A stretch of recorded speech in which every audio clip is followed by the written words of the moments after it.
Good morning to all my dear students. Last class हम लोगों ने बेटा क्लोज पैकिंग इन क्रिस्टल्स देखा था ना। जस्ट उसको थोड़ा सा हम लोग रिवाइज कर लेते हैं जो देखा था हमने, क्योंकि हम लोग 3D क्लोज पैकिंग में आ चुके थे। तो close packing in crystals, close packing in crystals, तो इसमें बेटा हम लोगों ने देखा था दो तरीके के, कल समझ लिए थे, तीसरा भी समझ लिया था हमने।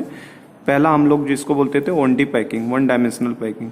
तो 1D पैकिंग में क्या होता था? 1D पैकिंग में सिंपली अलोंग ए लाइन पैकिंग हो जाती है, एक लाइन के अलोंग, और जितना क्लोज एक दूसरे से स्फीयर को टच करा के रख सकते हैं वो हमारे लिए क्या कहलाता है? 1D packing. बिल्कुल ठीक है ना, क्लोज जितना रख सकते हो। और इसमें एक ही पैरामीटर है, क्या? Distance between two spheres, that is capital R. और कोऑर्डिनेशन नंबर अगर किसी का पूछ ले इसमें कि 1D पैकिंग में कोऑर्डिनेशन नंबर, जैसे सपोज करो इसी स्फीयर को देखो, तो इसको कितने अदर दो स्फीयर्स टच कर रहे हैं बेटा? एक तो यहाँ से टच कर रहा है और एक यहाँ पे, तो इसका कोऑर्डिनेशन नंबर कभी पूछे तो कितना होता था? 2 होता था। ये हमारे लिए सिंपल सा था 1D पैकिंग। जस्ट इसको फटाफट देख लेते हैं। देन हमने 2D पैकिंग देखा था। अब 2D पैकिंग में मतलब क्या होता था बेटा? अलोंग ए प्लेन। 2D पैकिंग कैसे होगा? अलोंग ए प्लेन, किसी प्लेन पे होगा। अब 2D पैकिंग में दो ऑप्शंस थे अपने पास। 2D पैकिंग में कौन कौन से दो ऑप्शंस थे? एक तो इस तरीके का था बेटा, इसमें फर्स्ट कर देता हूं मैं, जिसमें each and every row horizontally as well as vertically aligned. तो जैसे ये हो गए आपके, और जस्ट इसी के नीचे नीचे स्फीयर रखते चले जाओ। तो ये हमारा 2D के पैकिंग का एक तरीका होता था। सब इस सिमिलर साइज के होंगे बेटा, ठीक है, सब सिमिलर साइज के रहेंगे। इस तरीके की पैकिंग जब हो रही थी तो इसका मतलब है each and every row is horizontally as well as vertically aligned. तो इसमें हम लोगों ने देखा था, इसके अंदर जो किसी को भी पकड़ लो, जैसे इनके सेंटर्स को पकड़ लो, तो इनमें जो रिपीटिंग यूनिट सेल हमें दिखाई देता है, यही बार बार रिपीट हो रहा है बेटा। तो इस तरीके की यूनिट सेल को क्या बोलते थे हम लोग? Square unit cell. Square unit cell बोला जाता है। और इसीलिए इस तरीके की पैकिंग को हम लोग क्या बोलते हैं? Square close packing. तो इसमें 2D में दो पॉसिबिलिटी थी, एक था स्क्वायर क्लोज पैकिंग, कि स्क्वायर फॉर्म में पैकिंग हो जाए, तो स्क्वायर क्लोज पैकिंग।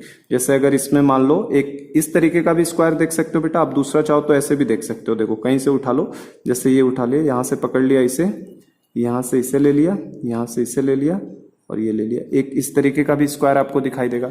तो इस तरीके वाले को बेटा प्रिमिटिव बोलते हैं। जो सिंपल तरीके का दिखाई देता था उसको प्रिमिटिव बोलते हैं, जिनमें केवल कॉर्नर्स पे एटम आ रहे हैं, जिसके आपके सेंटर पे भी आ जाता है। ये भी स्क्वायर यूनिट सेल है, बट ये कैसा बेटा? नॉन प्रिमिटिव, क्योंकि ये सेंटर्ड हो गया ना, तो सेंटर्ड वाले को नॉन प्रिमिटिव बोलते थे। तो इस तरीके से। और कभी आपसे इसमें वाइड का टाइप्स पूछ ले कि किस तरीके का वाइड है, तो आप कहीं का भी वाइड चेक करके देखो बेटा, हर जगह पे किस तरीके का वाइड आपको दिखाई देगा? स्क्वायर प्लेनर वाइड, क्योंकि 4 स्क्वायर से टच करने से बनता है, तो स्क्वायर प्लेनर वाइड हो जाता था। और कोऑर्डिनेशन नंबर अगर पूछ ले तो किसी एक स्फीयर को पकड़ लीजिए कि एक स्फीयर को कितने स्फीयर टच कर रहे हैं, तो कहीं से भी देख लो आप, किसी को भी चेक करो। चलो इसको देखना है, अगर इसको, तो इसको कितने लोगों ने टच किया बेटा? एक तो ये ऊपर वाला 1 2 3 4, एक ऊपर, 2 उसी लाइन में रहेंगे और एक नीचे। मतलब कोऑर्डिनेशन नंबर कभी पूछ ले तो कितना हो जाता है? 2D के अंदर 4 हो जाता था। और इस तरीके की पैकिंग में चूंकि repeating unit cell square in the shape होता है, तो इसीलिए इसको क्या बोलते थे? Square close packing. वाइड का नाम होता था स्क्वायर प्लेनर वाइड। तो यही सारे हमारे पॉइंट्स थे। जैसे पहला पॉइंट ये था कि इस तरीके की पैकिंग को क्या बोलते हैं? Square close packing. सेकंड, इसमें जो भी वाइड्स बने हैं सारे वाइड्स किस तरीके के होते हैं? Square planar wide. तीसरा कि कोऑर्डिनेशन नंबर क्या होगा, ये हमारा था, ठीक है। और चौथा पॉइंट था इनका बेटा एफिशिएंसी, निकाला था हमने। Fourth, packing efficiency. तो पैकिंग एफिशिएंसी का मतलब क्या होता था? ऊपर हम लोग एरिया लेते थे, क्योंकि ये आपका 2 डायमेंशन है, तो 2 डायमेंशन में एरिया आता है। तो एरिया ऑफ एटम ऊपर और एरिया ऑफ यूनिट सेल नीचे इंटू 100। तो आप किसी भी एक यूनिट सेल को अगर कट करके निकाले थे बेटा, तो इसके अंदर आप देख सकते हैं इस तरीके से आपके कितने पोर्शन आ रहे थे। ये सर्कल है ना, तो इस सर्कल के 4 हिस्से आ रहे थे, 1/4 1/4।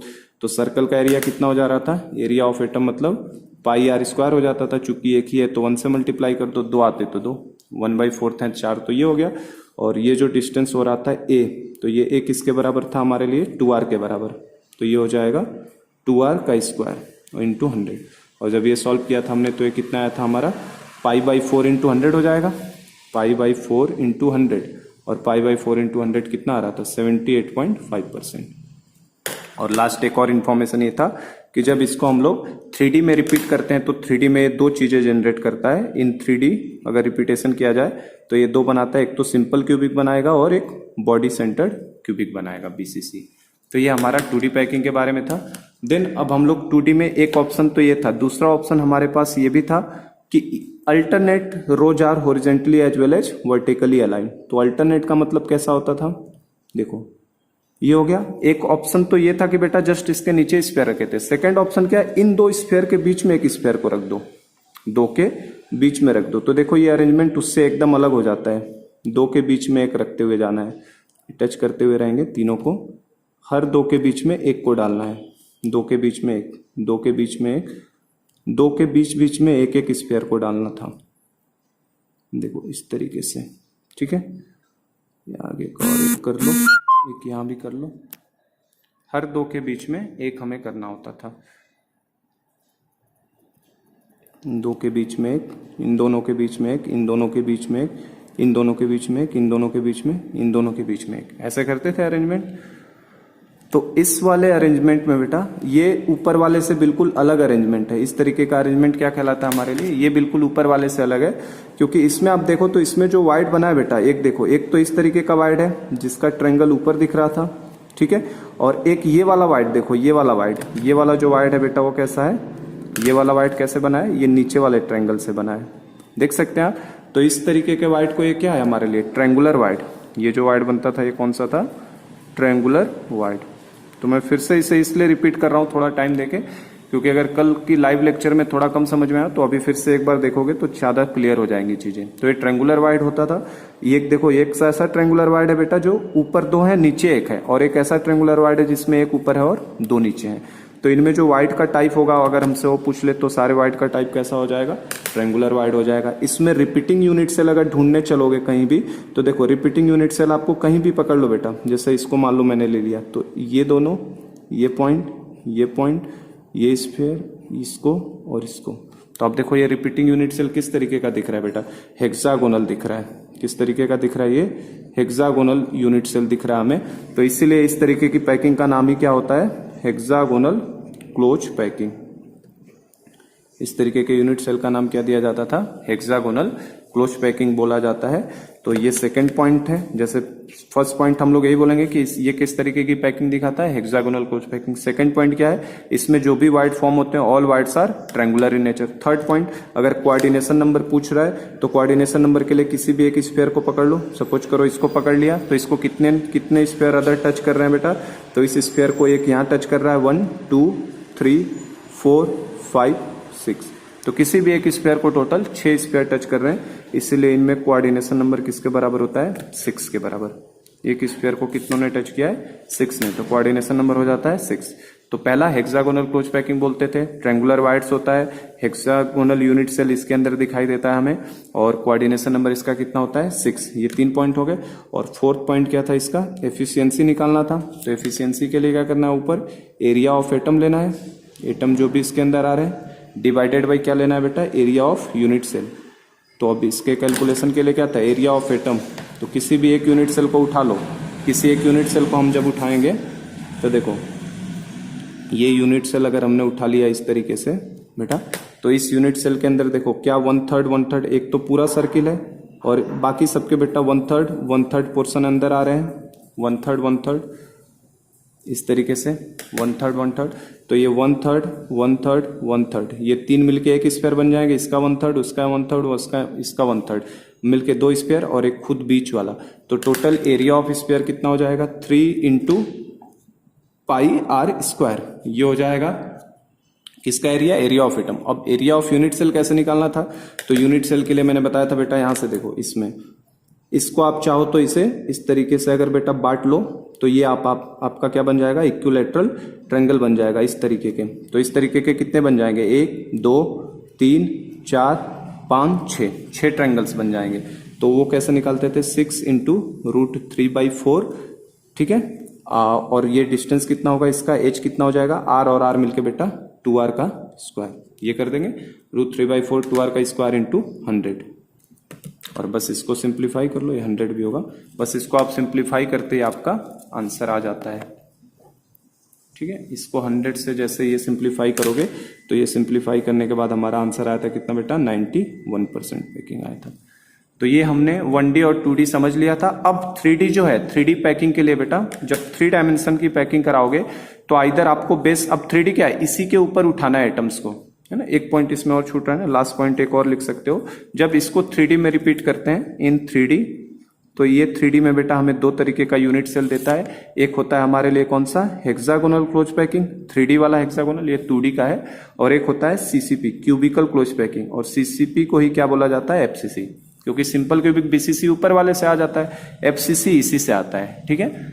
तो अब इसको 3D में जब 3D पैकिंग देखते हैं तो उसमें किस तरीके से होता है, तो 2D में तो 2 ही तरीके का वाइड है, एक तो स्क्वायर प्लेनर वाइड आ जाता है बेटा, और दूसरा ट्रायंगुलर। 3D में जाओगे तो टेट्राइडल वाइड भी आ जाता था हमारे लिए, और कौन सा आता था, octa wide.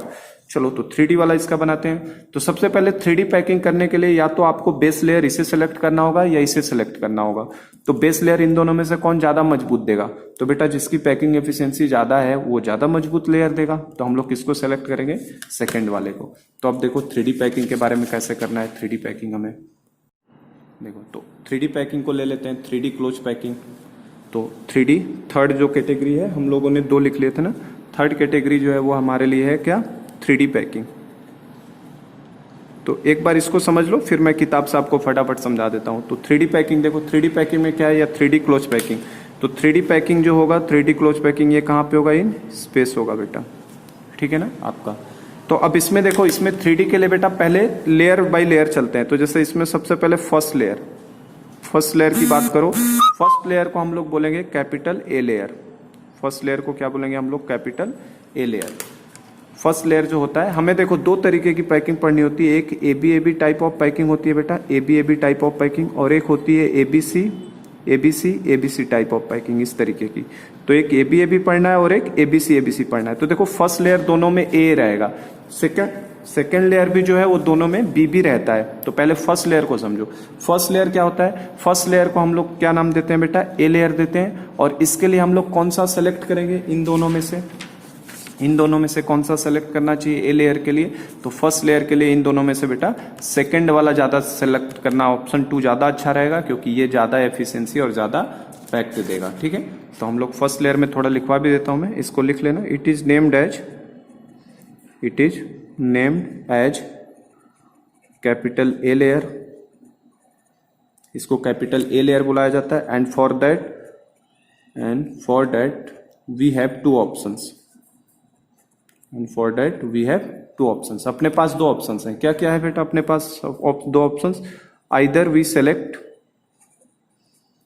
Select square close packing, या तो हम स्क्वायर क्लोज पैकिंग वाला लेयर उठाएं बेटा जो उसमें फर्स्ट नंबर पे था, और सेकंड क्या ऑप्शन था, हेक्सागोनल क्लोज पैकिंग। तो अपने पास 2 ऑप्शंस हैं, लेकिन बट फॉर मैक्सिमम एफिशिएंसी किसको सेलेक्ट करना चाहिए, बट फॉर मैक्सिमम एफिशिएंसी, ज्यादा इफेक्टिव होने के लिए वी विल सेलेक्ट किसको लेना चाहिए, इन दोनों में से किसको लेना चाहिए जो ज्यादा अच्छा स्ट्रक्चर देगा। तो बेटा हेक्सागोनल ज्यादा अच्छा देगा। We will select hexagonal close packing. Maximum efficiency के लिए हमें हेक्सागोनल क्लोज पैकिंग को मैक्सिमम एफिशिएंसी के लिए आप सेलेक्ट करना चाहिए, ठीक है। तो हेक्सागोनल क्लोज पैकिंग जो 2 डायमेंशन वाला है उसको। अब हम लोग A लेयर को बिछा देते हैं अपने। A लेयर को बिछाने का मतलब क्या बेटा, पहला, दूसरा, तीसरा, चौथा, 5वां, है ना। आप क्वाइन से थोड़ा बनाना बेटा तो ये थोड़ा अच्छा बनेगा, है ना। मेरे हो सकते हैं इरेगुलर साइज के बन जाएंगे, बट मैं कोशिश कर रहा हूं कि रेगुलर साइज का ही बने स्पेयर, बट हो ही जाता है, ह्यूमन बींग्स हैं, हाथ से इतना परफेक्शन नहीं आ सकता हमारे। देखो जैसे अब ये वाला स्पेयर गड़बड़ हो गया, एक गड़बड़ होगा तो आगे के सब गड़बड़ होते चले जाएंगे। तो थोड़ा आप कोशिश करें, इसको क्वाइन से बनाओगे ना तो परफेक्ट बनेगा। देखो इसे बीच बीच में डाल रहा हूं मैं, क्योंकि ये हेक्सागोनल क्लोज पैकिंग है मेरे लिए। कैसी पैकिंग है, और सब स्पेयर एक दूसरे को टच करेंगे बेटा, दूर दूर कोई नहीं रहेगा, सब टच करते हुए रहेंगे। फिर देखिए इस तरीके से सबको टच कराते हुए रखना है, कोई दूर नहीं होना चाहिए। इक्वल साइज के स्पेयर लोगे तो सब टच करते हुए अच्छे से दिखेंगे। तो ये जो लेयर मैंने डाला बेटा, इस लेयर का नाम क्या है, कैपिटल A लेयर। तो हमने पहले कैपिटल ए लेयर को बिछा दिया इसके ऊपर। फर्स्ट लेयर हमने कौन सा डाल दिया, ए लेयर। अब देखो अगर इस लेयर को प्लेस कर दिया तो इस लेयर को प्लेस करने के बाद जितने भी वाइड्स दिख रहे हैं बेटा, वो हर सारे वाइड्स आपको किस नेचर के दिखाई दे रहे हैं? क्या सारे वाइड्स ट्रेंगुलर वाइड्स हैं? देखो एक ऐसा ट्रेंगुलर वाइड है बेटा जिसमें ट्रेंगल किस टाइप का है, एक ऐसा वाइड है जिसमें देखो इस तरीके से ट्रेंगल से बना है, ठीक है। तो इसको सपोज करो हम लोग डॉट ट्रेंगुलर वाइड बोल देते हैं। इसको क्या बोल दिया मैंने, डॉट वाला वाइड। तो ये डॉट ट्रेंगुलर वाइड है। तो डॉट ट्रेंगुलर वाइड कैसे बना है? बेसिकली दो अपर रो के हैं बेटा स्फीयर प्लस 1 बॉटम रो का है। एक अपर रो से है, ऊपर वाले के 2 हैं और नीचे वाला 1 है, तो उसको डॉट बोल दिया। और ये बगल में देखो एक और वाइड बना है इस तरीके से। तो इसको अगर देखो जरा ध्यान से, तो ये बेटा एक स्फीयर ऊपर है और 2 स्फीयर नीचे हैं। तो इस वाले को हम लोग जनरली क्रॉस से डिनोट कर देते हैं, क्रॉस। तो क्रॉस वाला कैसे बना है? 1 अपर रो का स्फीयर है प्लस 2 बॉटम रो का। अपर रो से 1 है और 2 उसके नीचे वाले से, इस तरीके से, ठीक है। तो ये टॉप और बॉटम इस तरीके से ध्यान रखो। तो ये 2 तरीके के वाइड दिख रहे हैं, एक ऊपर वाले और एक नीचे वाले। तो हम लोग यही बोल सकते हैं यहाँ पे, आफ्टर प्लेसिंग, साइड में लिख देता हूं मैं, after placing first layer. First layer मतलब क्या? A layer. देखो आफ्टर प्लेसिंग फर्स्ट लेयर, जो फर्स्ट लेयर हमने लिख दिया, after placing first layer all voids are triangular void. सारे वाइड्स कैसे हैं बेटा? ट्रायंगुलर वाइड्स हैं। और वो भी 2 तरीके के हैं ट्रायंगुलर वाइड्स, वो भी 2 तरीके के। कौन कौन से? एक तो डॉट ट्रायंगुलर वाइड है, डॉट ट्रायंगुलर वाइड जिसको डॉट से दिखा रहा हूं मैं पहला। और दूसरा जो वाइड है इसमें वो कैसा है बेटा? Cross triangular wide, cross triangular wide जिसको क्रॉस से दिखा रहे हैं हम लोग। तो 2 तरीके के वाइड्स बने। तो ये हमारा फर्स्ट लेयर था। अब देखो सेकंड लेयर की बात करो। ये हमने पहले लेयर को बिछा दिया, पहले लेयर पे नहीं, हमें अब सेकंड लेयर की बात करनी है क्योंकि हमारा 3D पैकिंग है। तो बेटा 3D में एक्सटेंड होगा ये। तो अब सेकंड लेयर की बात करो तो सेकंड लेयर को नाम दिया जाता है क्या बेटा? B layer. सेकंड, क्योंकि देखो आप ए बी टाइप पैकिंग लो चाहे एबीसी, शुरू के बेटा ए और बी दोनों सेम रहते हैं, तो सेकंड लेयर भी सेम रहेगा। अब सेकंड लेयर को प्लेस करना है, तो सेकंड लेयर स्फीयर के ऊपर रखना चाहिए या इन वाइड्स पे रखना चाहिए? तो जाहिर सी बात है अच्छी पैकिंग के लिए बेटा इन वाइड्स के ऊपर सेकंड लेयर को हमें बिछाना चाहिए। तो सेकंड लेयर किस पे बिछाया जाएगा? इन ट्रायंगुलर वाइड्स के ऊपर बिछाया जाएगा। और मैंने आपको बताया था कल की क्लास में भी, आप देखो दो डॉट वाले वायर के ये देखो ये डॉट है और ये डॉट है। तो इन 2 डॉट के बीच की डिस्टेंस को अगर देखो बेटा तो कितनी डिस्टेंस है हमारे लिए? 2r है। 2 डॉट के बीच की डिस्टेंस कितनी है? 2r है। और देखो 2 क्रॉस के बीच का देखना चाहो, ये क्रॉस है बेटा, एक ऊपर 2 नीचे, एक ऊपर 2 नीचे, ये क्रॉस है। तो 2 क्रॉस के बीच की भी डिस्टेंस को देखोगे तो कितना है हमारे लिए? 2r है। कितना है? 2r है, इनके बीच की भी डिस्टेंस। और अगर आपने एक बेटा ये देखो एक ऊपर वाले से और एक यहाँ, इनके अगर एक डॉट और क्रॉस के बीच की डिस्टेंस को देखोगे तो कितना है? r है। तो मैंने बताया था कल की क्लास में कि हमारा लिमिटेशन है कि बेटा हम केवल किसी एक तरीके के वाइड को कवर कर सकते हैं।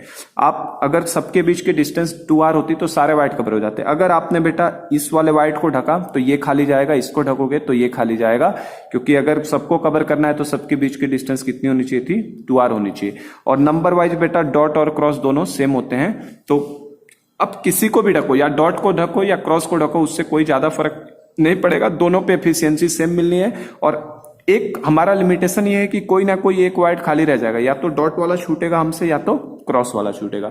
तो सेकंड लेयर में क्या है? It is named as B layer, it is named as capital B layer. Second layer को हम लोग कैपिटल बी लेयर बुला रहे हैं। And it is placed in the triangular void, it is placed in the triangular void of first layer. जो first layer के बेटा triangular wide है, इनमें हम लोग उनको उठा के रखेंगे, ठीक है, सेकंड लेयर को। अब हमारी ये लिमिटेशन है बेटा कि या तो हम डॉट वाले वाइड को कवर कर सकते हैं या क्रॉस वाले को, हम दोनों को एक साथ कभी भी कंप्लीटली कवर नहीं कर सकते हैं। और किसी भी तरीके के वाइड को कवर करो तो इसके लिए कोई फर्क नहीं पड़ेगा, है ना, चाहे डॉट को कवर करो चाहे क्रॉस को, एफिशिएंसी में कोई चेंज नहीं आएगा। क्योंकि आप एक छोटे से छोटे यूनिट सेल में भी चेक कर सकते हो बेटा, जैसे देखो एक छोटे से छोटे यूनिट सेल में भी चेक कर सकते हो, नंबर वाइज डॉट और क्रॉस वाले वाइड्स जो होते हैं ना वो सेम होते हैं। जैसे देखो एक मैंने यूनिट सेल, ये देखो 1 2 3 4 5 6, ये मैंने एक छोटा सा कट करके निकाला है यहां से बाहर। अगर तो इसको अगर देखो इसके अंदर, तो ये देखो बेटा एक स्पेयर ऊपर 2 नीचे, मतलब एक ये वाला कैसा वाइड हो गया? एक स्पेयर ऊपर 2 नीचे, मतलब एक क्रॉस वाला वायर हो गया, एक क्रॉस वाइड हो गया। देखो एक स्पेयर ऊपर दो नीचे तो ये भी क्रॉस वाइड है, एक स्पेयर ऊपर दो नीचे तो ये भी क्रॉस वाइड है। समझे क्या? एक ऊपर दो नीचे, एक ऊपर दो नीचे, एक ऊपर दो नीचे। तो नंबर ऑफ क्रॉस वाइड कितने हैं बेटा? 3 है। अब डॉट वाले को देखो, दो ऊपर एक नीचे, दो ऊपर एक नीचे। यहाँ पे देखो दो ऊपर और एक नीचे, दो ऊपर और एक नीचे। तो ये कौन से हैं? डॉट वाले। तो नंबर वाइज डॉट और क्रॉस वाइड दोनों क्या रहते हैं बेटा? सेम रहते हैं किसी भी यूनिट सेल में। और किसी एक ही तरीके के वाइड को आप कवर कर सकते हो बेटा, दोनों को कभी भी कवर नहीं कर सकते। तो इसीलिए हम लोग ये भी लिख सकते हैं, it is our limitation, it is our limitation that we can cover only one type of wide, we can cover only one type of wide। केवल हम एक तरीके के वाइड को कवर कर सकते हैं, आइदर डॉट और क्रॉस। आप डॉट को कवर करो या क्रॉस को कवर करो, किसी एक तरीकों को कवर करो। And covering any type of wide, किसी भी तरीके के वाइड को कवर करो। Covering any type of wide, type of wide will not affect the efficiency, वो efficiency को affect नहीं करेगा बेटा, will not affect the efficiency। so second layer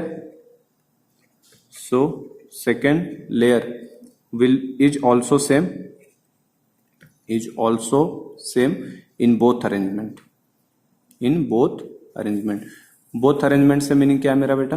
both arrangement का मतलब क्या है? ब्रैकेट में डाल लो, ए बी बोलो, ए बी टाइप का बोलो या ए बी सी टाइप का बोलो। देखो ए बी पैकिंग और ए बी सी टाइप, किसी भी टाइप ऑफ पैकिंग में चले जाओ, आपको बी लेयर हमेशा क्या मिलेगा? सेम लेयर मिलेगा।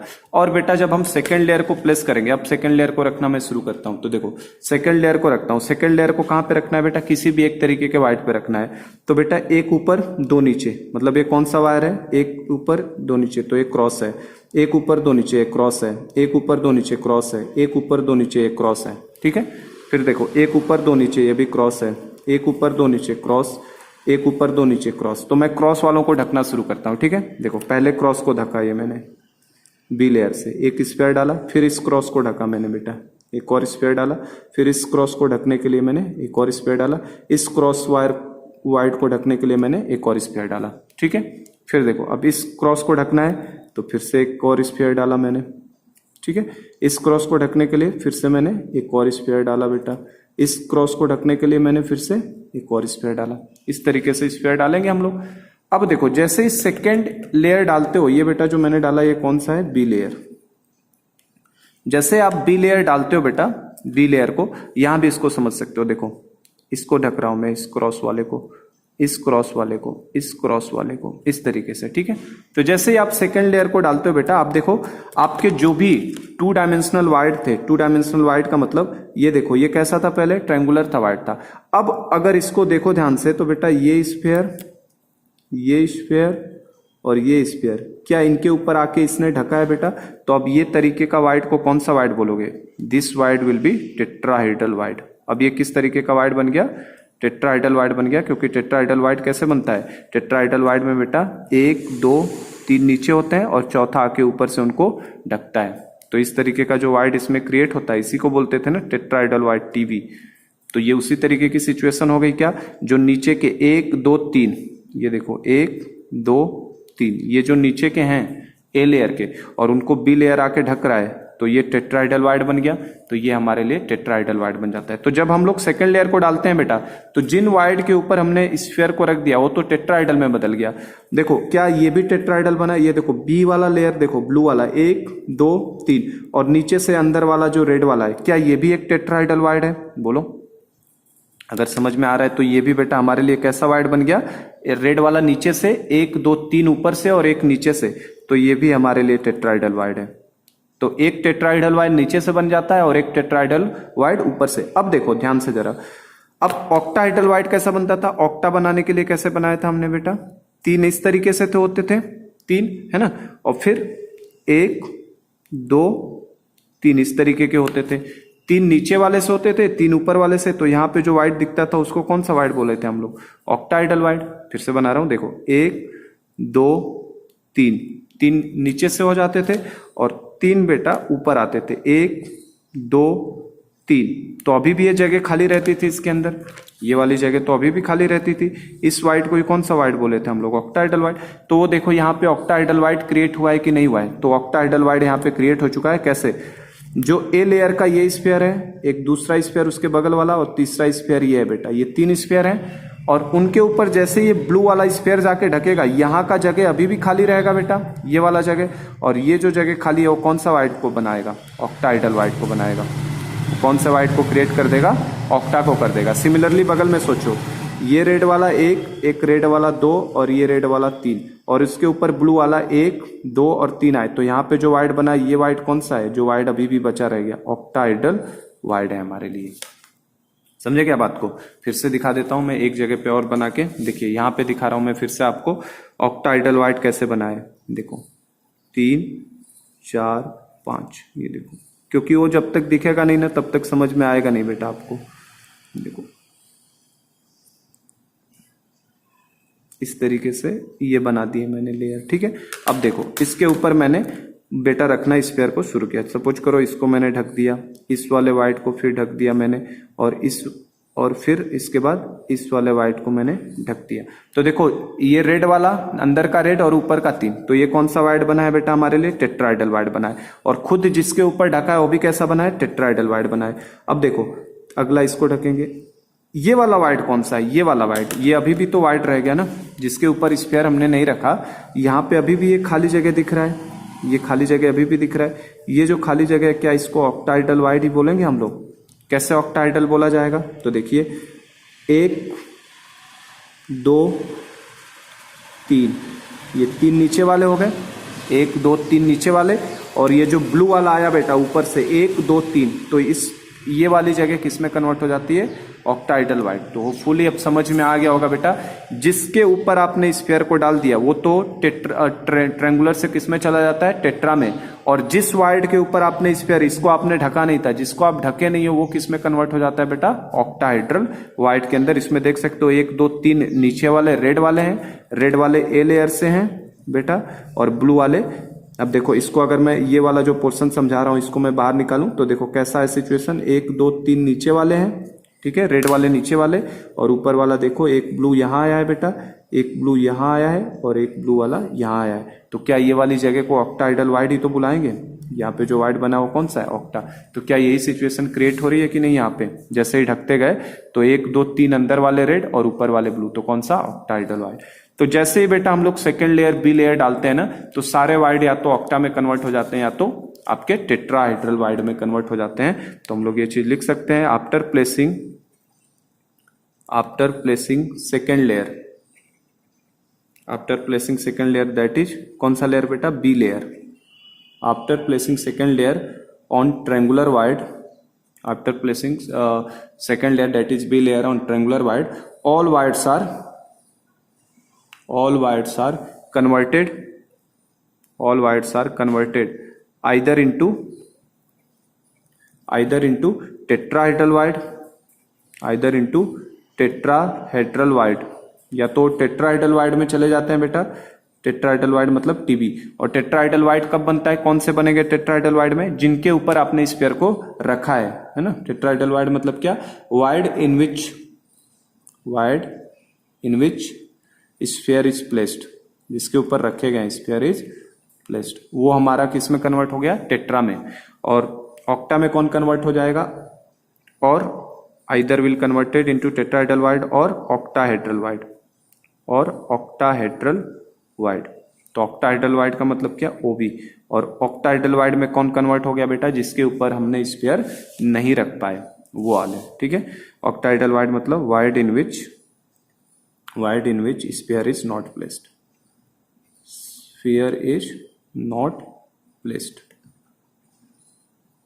और आप देख सकते हो यहां से ध्यान से बेटा, तो टेट्राहेड्रल वाइड एक बेटा, ऊपर ब्लू वाला एक, नीचे रेड वाले 3, तो इससे टेट्राहेड्रल वाइड एक ऊपर वाले से बनता है। और एक टेट्राहेड्रल वाइड देखो, 1, 2 ब्लू वाला एक और नीचे वाला तो ये टेट्राइडल।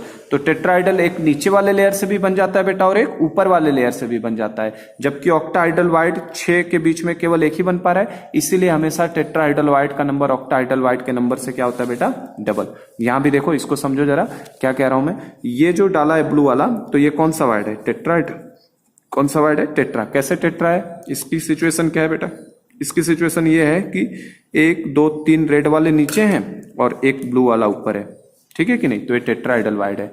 अब ये कौन सा वाइड है, जिसको नीचे रेड वाला है ऊपर ब्लू वाला, ये कौन सा वाइड है, ये भी तो टेट्राइडल वाइड ही है, ये भी तो टेट्रा। इसकी सिचुएशन कैसी दिख रही होगी, 1 2 3 रेड वाले दिख रहे हैं, सॉरी 3 ब्लू वाले दिख रहे हैं और नीचे से एक रेड वाला दिख रहा है, नीचे से एक रेड वाला, 1 2 3 ब्लू ऊपर और नीचे से एक रेड वाला, तो ये टेट्राइडल वाइड ही तो बन गया ये भी।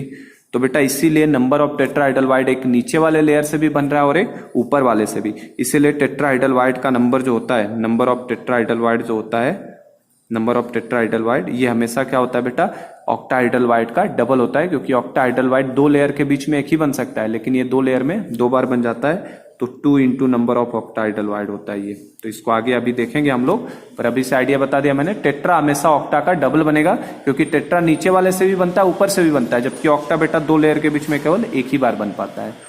तो इस तरीके से होपफुली पैकिंग पूरी अच्छे से अब समझ में आ गई होगी, किस तरीके से वाइड बन रहे हैं। जिन पे आप स्फीयर रख दोगे बेटा वो तो टेट्रा में कन्वर्ट हो जाएगा, और जिसके ऊपर आपने स्फीयर नहीं रखा है वो आपका ऑक्टा में कन्वर्ट हो जाएगा, और जिसके ऊपर आपने स्फीयर रखा है बेटा वो आप देख सकते हो कि रखने के बाद, और अब खुद बी लेयर में, खुद जो बी लेयर बना है, बी लेयर के अंदर भी बेटा 2 तरीके के वाइड क्रिएट हो गए। कौन से, एक टेट्रा वो वाले वाइड जो उनके बीच में बने, और एक ऑक्टा बन गया जहां पे स्फीयर हमने नहीं रखा था।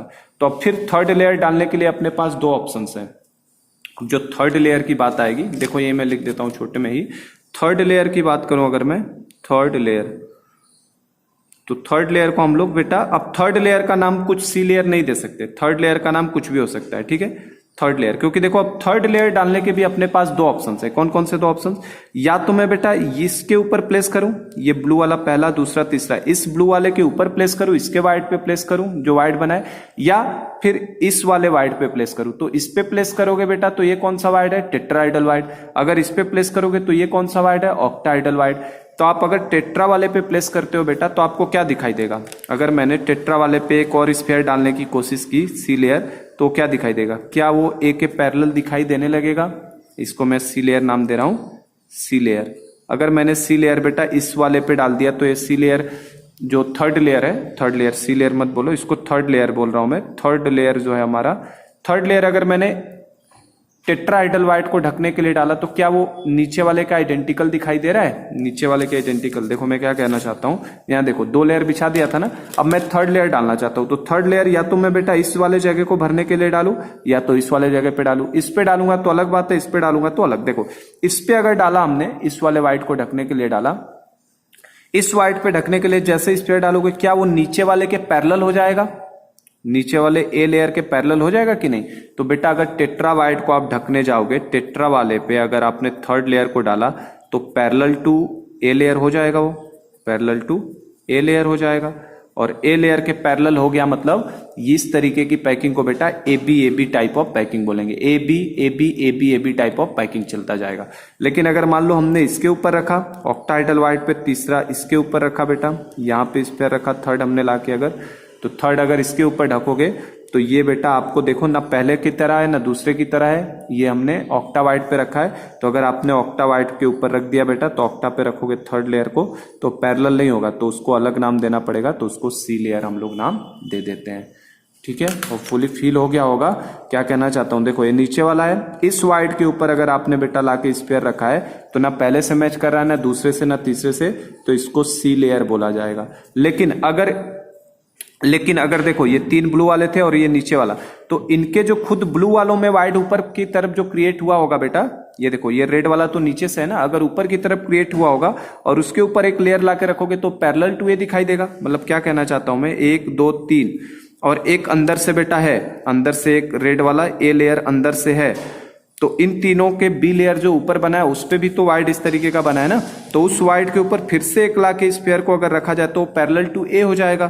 तो उस तरीके को A B A B type बोला जाएगा, ए बी, क्योंकि ए बी फिर से एक की तरीके से ही दिखाई दे रहा है। बोलिए अब इतना स्ट्रेस दिया मैंने, समझ में आ जाना चाहिए। तो इसीलिए थर्ड लेयर जो है अपने पास, थर्ड लेयर डालने के भी अपने पास कितने ऑप्शन हैं बेटा, 2 ऑप्शन है। तो फॉर थर्ड लेयर यहां लिख देता हूं मैं, for third layer we again have 2 options. Third layer के लिए we again have 2 options, 2 options. कौन कौन से ऑप्शंस हो गए बेटा, एक तो या तो मैं इस टेट्रावाइड को ढकूं, एक दो बी लेयर के बीच में एक टेट्रावाइड बना है, इसी बी लेयर की वजह से एक ऑक्टा बना है, तो या तो मैं टेट्रा को ढकूं या तो ऑक्टा को ढकूं। तो for third layer we again have 2 options. 2 options कौन कौन से, either we will cover tetrahedral void, या तो टेट्राइडल वाइड को कवर करोगे और ऑक्टाइडल वाइड, या तो आप टीबी को कवर करोगे या ओबी को। अगर आप टीबी को कवर करने जा रहे हो बेटा तो सिमिलर दिखने लगेगा, ओबी को कवर करने जाओगे तो अलग दिखेगा। तो अगर आप टेट्राइडल वाइड को कवर करने जा रहे हो तो उस लेयर का नाम भी ए दिया जाएगा। अगर आपने ऑक्टाइडल वाइड को कवर करने गए तो उस लेयर को नाम अलग सी लेयर नाम दिया जाता है। तो 2 ऑप्शन है, या तो टेट्राइडल वाइड को कवर करो या ऑक्टाइडल वाइड को। तो इसको भी मैं लिखवा के खत्म करता हूं इस काम को। तो देखिए अगर हमने यहां पे लिख देता हूं मैं ऑप्शन 1, ऑप्शन 1 क्या था अपने पास, ऑप्शन 1 ये है कि टेट्राहाइड्रल वाइड आर कवर्ड। अगर टेट्राहाइड्रल वाइड को मैं कवर करता हूं तो अगर मैंने टेट्राहाइड्रल वाइड को कवर किया बेटा तो क्या होगा, टेट्रा को कवर करने का मतलब हो गया, टेट्रा को कवर करने का मतलब हो गया कि वो ए के पैरेलल आ जाएगा थर्ड लेयर। टेट्रावाइड को कवर करने का मतलब ए के पैरेलल ही आ जाएगा थर्ड लेयर। तो टेट्राहाइड्रल वाइड आर कवर्ड में हम लोग यही बोलेंगे कि if third layer is placed on tetrahedral wide, then it is found that third layer is identical to first। अगर टेट्रा को ढकते हैं तो थर्ड लेयर कैसा मिला बेटा, आइडेंटिकल टू फर्स्ट लेयर मिलता है, आइडेंटिकल टू फर्स्ट। जो फोर्थ लेयर डालोगे, fourth layer identical to second, fourth layer identical to second, fourth वाला सेकेंड को होगा एंड सो ऑन, इस तरीके से चलता जाएगा। फिर से फिफ्थ वाला थर्ड के तरीके से होगा बेटा। So for this type of packing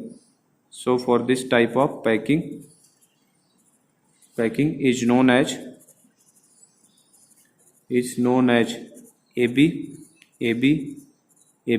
type packing, AB type of packing. ठीक है बेटा, AB टाइप ऑफ पैकिंग बोला जाता है। और इस तरीके की पैकिंग जो होता है which is equivalent to hexagonal close packing, और इसी वाले को हेक्सागोनल क्लोज पैकिंग बोल देते हैं हम लोग, which is equivalent to hexagonal close packing. Because repeating unit cell जो है, repeating unit cell in crystal is in the crystal is, इसमें जो रिपीटिंग यूनिट सेल मिलेगा in the crystal is, repeating unit cell आपको कैसा दिखाई देता है, hexagonal in shape, hexagonal in shape. तो कभी अगर हेक्सागोनल बोल दे तो हमें पता होना चाहिए हेक्सागोनल क्लोज पैकिंग जो होता है बेटा, it is identical to AB type of packing को। ठीक है, और ऑप्शन 2 क्या था, ऑप्शन सेकंड अपने पास क्या था, ऑप्शन सेकंड था ऑक्टाहाइड्रल वाइड आर कवर्ड। किसको कवर कर दिया जाए, ऑक्टाहाइड्रल वाइड को। तो अगर आप ऑक्टाहाइड्रल वाइड को कवर करने जाओगे तो बेटा ऑक्टाहाइड्रल वाइड को कवर करने पे क्या होगा, वो डिफरेंट लेयर दिखाई देगा। तो यही लिख रहा हूं मैं, if third layer is placed on octahedral wide OB, then it is found that it is found that it is different from both first and second layer. ये फर्स्ट और सेकंड लेयर से क्या है बेटा, डिफरेंट आएगा। अगर third layer को आपने ऑक्टाहाइड्रल वाइड पे डाला, देखो समझा तो सब मैंने दिया बेटा। ऑक्टाहाइड्रल वाइड थर्ड लेयर को देखो, 3 नीचे वाले रेड है और 3 ऊपर वाले ब्लू। यहां से देखो 3 नीचे वाले रेड, 3 ऊपर वाले ब्लू, तो ये डालोगे तो ये बिल्कुल अलग लेयर दिखाई दे रहा है, इसीलिए उसको सी लेयर बोलेंगे। ठीक है। Second layer so named as C layer, तो इसको कैपिटल सी लेयर बुलाया जाएगा क्योंकि वो बाकी दोनों से क्या है, अलग है। एंड ऑन रिपीटेशन, अगर इसकी रिपीटेशन की जाए, and on repetition it is observed that, on repetition it is observed that fourth layer is identical to first, fourth layer is identical to first, fourth जो है फर्स्ट का identical है, fifth to second, fourth जो डालोगे ना वो first का identical आएगा, fifth to second, sixth to third, छठा जो थर्ड के, एंड सो ऑन, इस तरीके से दिखाई देगा। So this type of packing is known as, इस तरीके की पैकिंग को क्या बोलेंगे बेटा, known as A B C, क्योंकि ए बी सी तीन लेयर अलग चल रहे हैं और वो बार बार रिपीट हो रहा है। A B C type of packing, A B C type of packing. और जो इक्विवेलेंट किसके होता है, क्यूबिकल क्लोज पैकिंग के, which is equivalent to cubical close packing,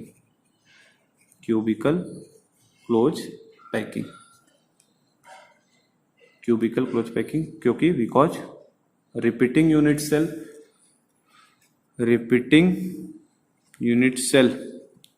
in the crystal, is क्या होता है बेटा, cubic in shape, cube shape में हमें दिखाई देता है, इसीलिए उसको क्यूबिकल क्लोज पैकिंग बोलेंगे।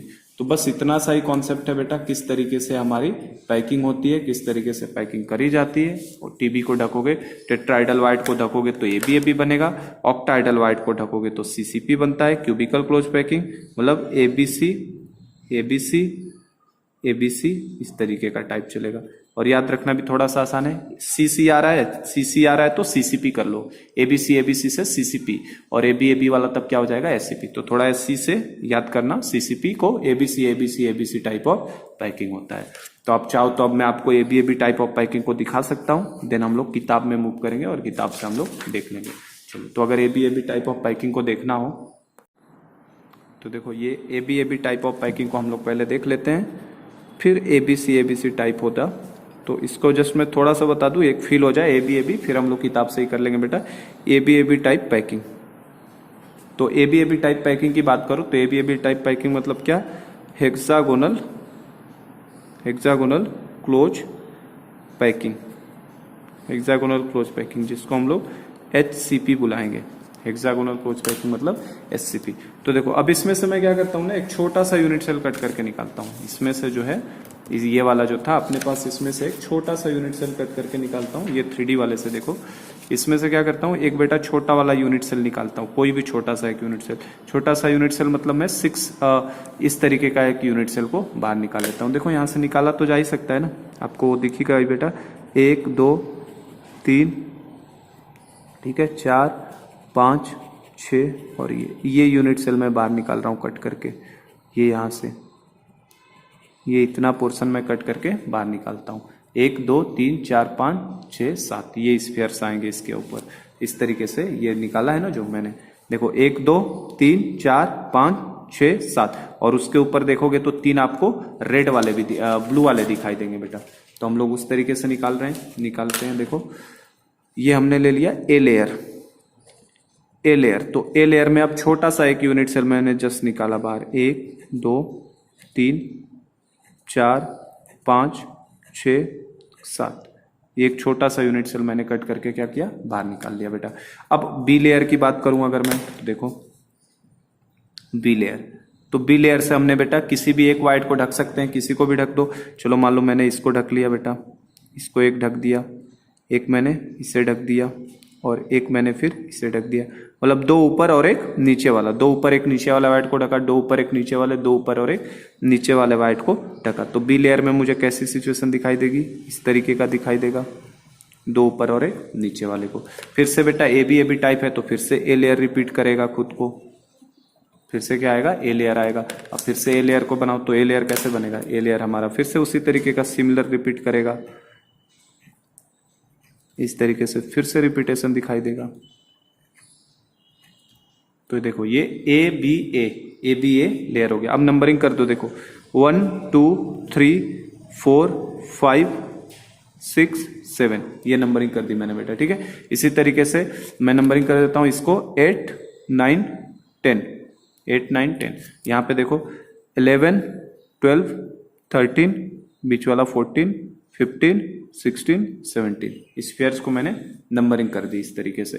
तो अभी नंबरिंग से देखो किस तरीके से हेक्सागोनल क्लोज पैकिंग या हेक्सागोनल यूनिट सेल का फॉर्मेशन होता है बेटा। तो देखो कैसे बना रहा हूं मैं, 1 2 ये हो गया आपका 3 का सेंटर, इस तरीके से ले लिया, और 4 वाला ये ले लिया मैंने, ठीक है। और आपको बेटा थोड़ा सा और इसको आगे बढ़ा दो। हेक्सागोनल क्लोज पैकिंग का थोड़ा सा फील आना चाहिए बस हमें कि हाँ हेक्सागोनल क्लोज पैकिंग, क्योंकि मेरा देखो हेक्सागोनल मैंने देखा है बेटा एक बार में मेरा कभी परफेक्ट बन नहीं पाता है ना। तो ये मेरा एटम नंबर 1 है, ये मेरे लिए एटम नंबर 2 का सेंटर है, ठीक है। टच तो कर ही रहे होंगे बेटा।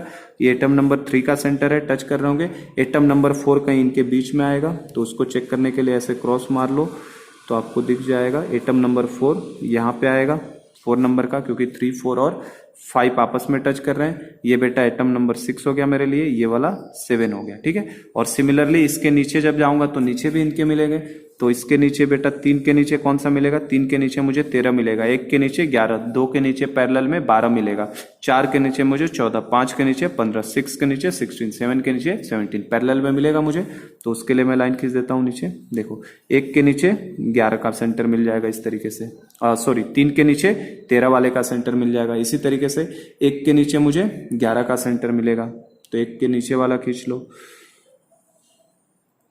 1 के नीचे 11 वाले का सेंटर मिल जाएगा, इसका सेंटर। फिर 11 के जस्ट बगल में किसका सेंटर मिल जाएगा मुझे, 12 वाले का। और 12 वाले का सेंटर कहाँ रहेगा, 2 के नीचे, तो 2 के नीचे वाला भी खींच लेते हैं। 2 के नीचे 12 का सेंटर, तो ये हो गया 11 और ये हो गया 12। फिर 5 के नीचे देखो, तो 5 के नीचे कौन मिलेगा, 15, तो 5 के नीचे 15 वाला लेके आओ, तो 15 वाला ये आया 15 हमारे लिए।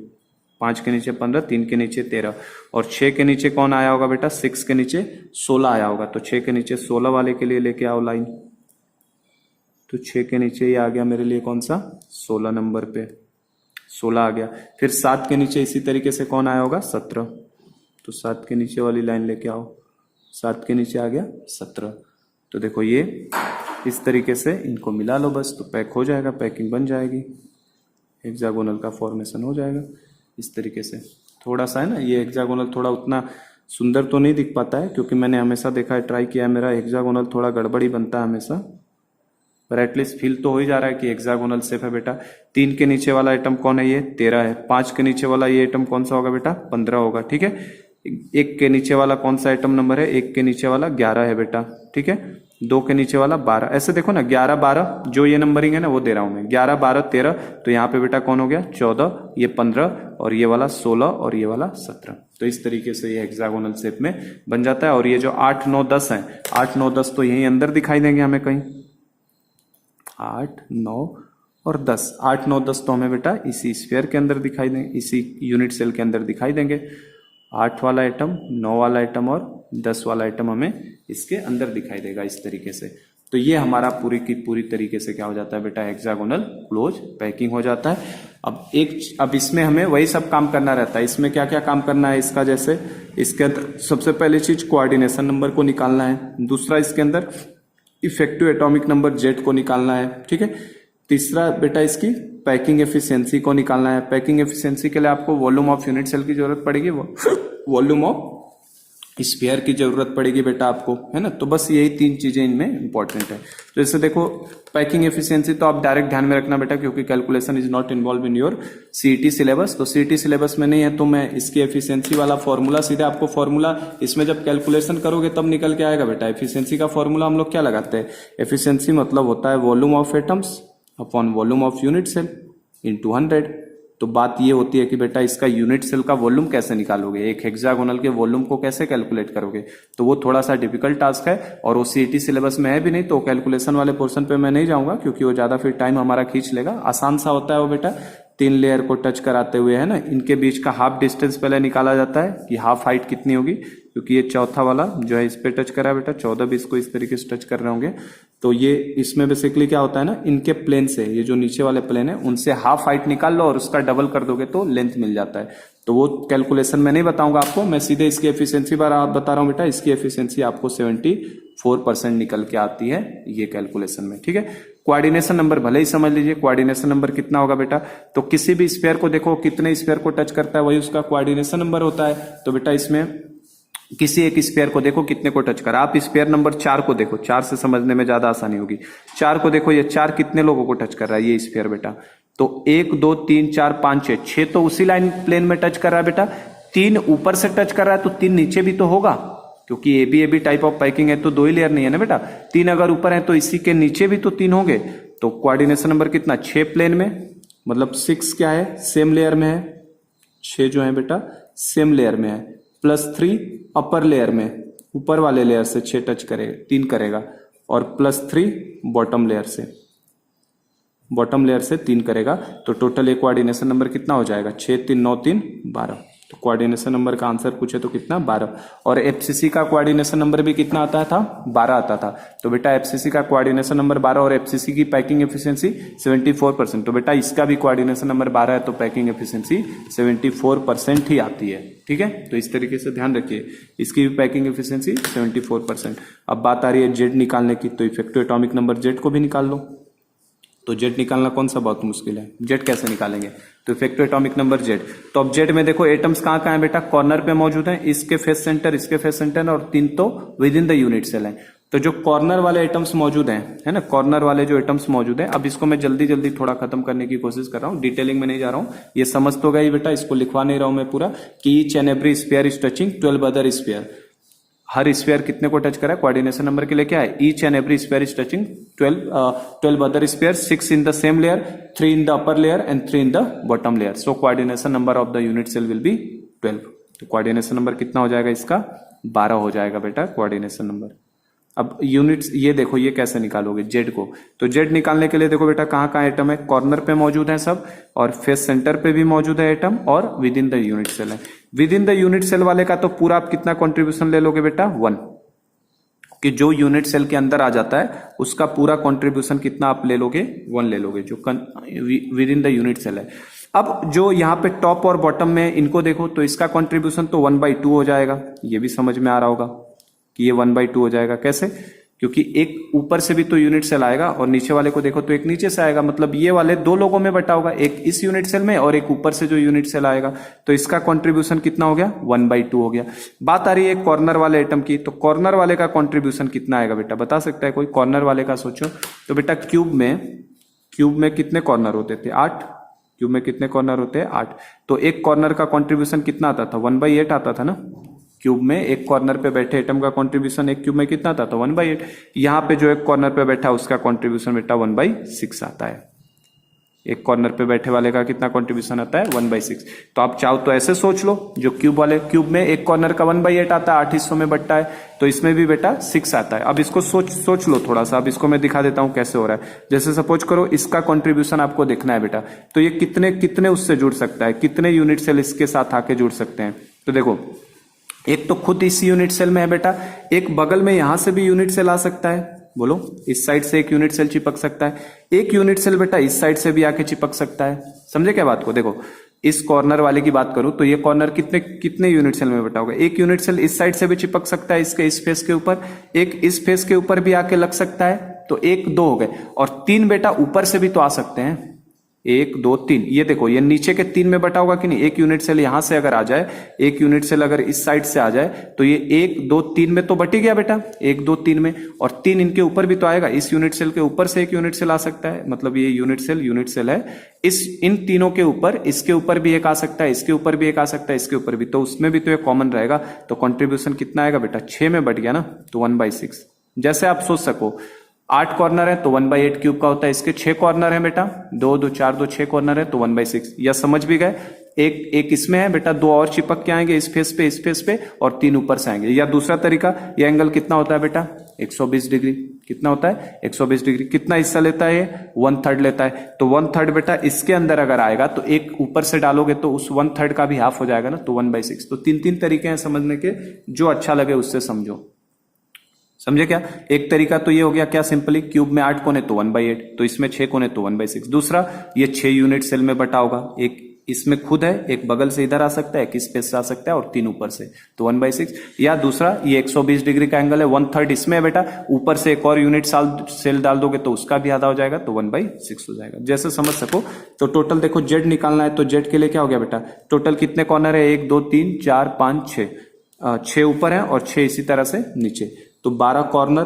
तो कॉर्नर का कितना कॉन्ट्रीब्यूशन बेटा 1/6, प्लस फेस सेंटर के कितने, एक यहाँ पे और एक यहाँ पे, 2, तो 2 फेस सेंटर पे हैं और उनका कंट्रीब्यूशन कितना बेटा 1/2, क्योंकि ऊपर और नीचे बटा होगा, प्लस 3 का है बेटा यूनिट सेल के अंदर है, मतलब ये सेंटर में है, बॉडी के अंदर है, बॉडी भी लिख सकते हो, बॉडी पे है।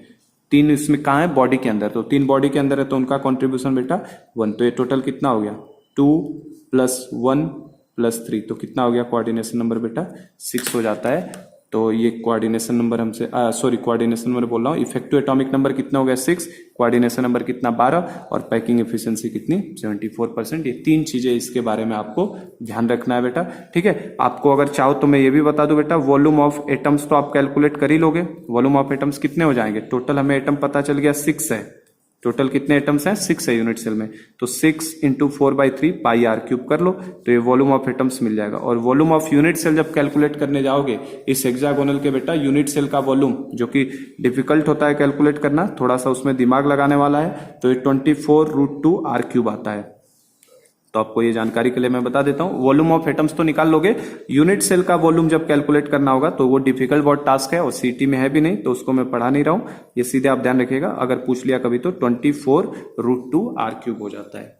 तो इस तरीके से हमारा ये hexagonal AB type of packing क्या होती है, कंप्लीट हो जाती है सब। अब एक एडवांस लेवल के लिए एक और जानकारी बता दूं बेटा, मैं नोट करके लिख लीजिएगा इसको, ये बहुत टीचर्स को भी पता नहीं रहता, समझ में नहीं आती चीजें बेटा। 8 9 10 को हमने क्या लिया बेटा, within the unit cell लिया है, लेकिन एक्चुअल में 8 9 10 को देखो, यही 8 है ना बेटा, ये 8 है और ये 9 था और ये 10 था। एक्चुअल में जब आप यूनिट सेल खींचने जा रहे हो ना, देखो ये यूनिट सेल आप यहीं से यहाँ खींच रहे हो बेटा, यहां से यहाँ खींच रहे हो, यहां से यहाँ खींच रहे हो, यहां से यहाँ खींच रहे हो, यहां से यहाँ, यहां से यहाँ। तो जब आप यूनिट सेल को खींचने जा रहे हो बेटा, देखिए फिर से बना रहा हूं मैं, ध्यान से देखना, जब मैं यूनिट सेल को खींचने जाता हूं ना, देखो 3 इस पे डालने हैं ना, 1 2 3 ये डाल दिए। अब यूनिट सेल को मैं खींचने जा रहा हूं, तो देखो यूनिट सेल मैं कैसे बनाऊंगा बेटा, इसके सेंटर से इसके सेंटर लूंगा, इसके सेंटर से मैं इसका सेंटर लूंगा, इसके सेंटर से इसका सेंटर, यहां से यहां, यहां से यहां और यहां से यहां। अब देखो बेटा, अगर आपने यूनिट सेल खींचा तो क्या इतना पोर्शन बेटा एटम नंबर 8 का बाहर हो गया कि नहीं हो गया, ये पोर्शन तो बाहर निकल गया ना एटम नंबर 8 का। लेकिन होता क्या एक्चुअल में बेटा, जब ये 3 आप खींचे होगे तो यूनिट सेल इसी पे थोड़ी ना रुकी होगी, एक स्फीयर इसके बगल में भी तो रहा होगा, इसके बगल में भी तो स्फीयर रहा होगा। तो बेटा एक स्फीयर का जितना पोर्शन कटता है दूसरे स्फीयर से उतना ही सिमिलरली पोर्शन क्या होता है यूनिट सेल के अंदर आता है। इसीलिए हम लोग कंट्रीब्यूशन वाइज पूरा मानते हैं, बट एक्चुअल में अगर कोई पूछ ले रियल फैक्ट क्या है, तो बेटा 8 9 10 पूरी तरह से कंप्लीटली इनसाइड यूनिट सेल नहीं है। इनके कुछ पोर्शन जो होते हैं वो यूनिट सेल को आप खींचोगे तो देखो आपको क्या हो रहे हैं, वो बाहर निकल जाते हैं, but similar portion of the another sphere is coming inside the unit cell, that's why contribution will be taken as 1। Hopefully समझ में आ गया बेटा, तो ये नोट करके बस इस बात को लिख लीजिएगा। एटम 8 9 10, जो एटम 8 9 10 है, are not completely inside the unit cell, are not completely inside the unit cell, पूरी तरह से नहीं होते। Some portion is outside of unit cell, is outside of unit cell, but same similar portion, but same portion ऐसे लिखो, but same portion of another similar atom will come inside unit cell, so contribution will be taken as 1. So contribution will be taken as 1। तो इसलिए contribution कितना ले लिया जाता है बेटा 1। तो ये चीजें बहुत लोगों को पता नहीं है, तो ये एडवांस पॉइंट ऑफ व्यू से ध्यान रखिएगा। आप देख सकते हो बेटा जब यूनिट सेल खींचा तो ये एटम का थोड़ा सा पोर्शन तो बाहर कट के निकल रहा है ना, बट सिमिलरली दूसरे वाले एटम का उतना ही पोर्शन क्या होता है, इनसाइड द यूनिट सेल होता है, इसीलिए इसको हम लोग पूरी तरह से 1 मान के चलते हैं। चलो, तो एबी टाइप ऑफ पैकिंग खत्म हो गया बेटा। अब एबीसी और जो भी है इसके अंदर एबीसी टाइप वाला पैकिंग, और किताब से तो मैं फिर से इसको पढ़ा दूंगा। तो आज की क्लास को हम लोग यहीं स्टॉप करते हैं। नेक्स्ट लेक्चर में मैं बेटा आपको टेक्स्ट बुक से ही आपका पूरा कराऊंगा, है ना। आज का काम मेरा था एक बार समझा दो, थोड़ा फील हो जाए पैकिंग क्या है किस तरीके से। नेक्स्ट क्लास हम लोग किताब से फिर से इसी चीज को पूरा पढ़ लेंगे, एबी टाइप ऑफ पैकिंग और एबीसी को किताब से कवर करेंगे। फिर आगे का पूरा पोर्शन किताब से 3-4 लेक्चर मुझे लग रहा है खत्म हो जाएगा। देन हम लोग अपना रिविजन स्टार्ट कर सकते हैं। चलिए, thank you so much students.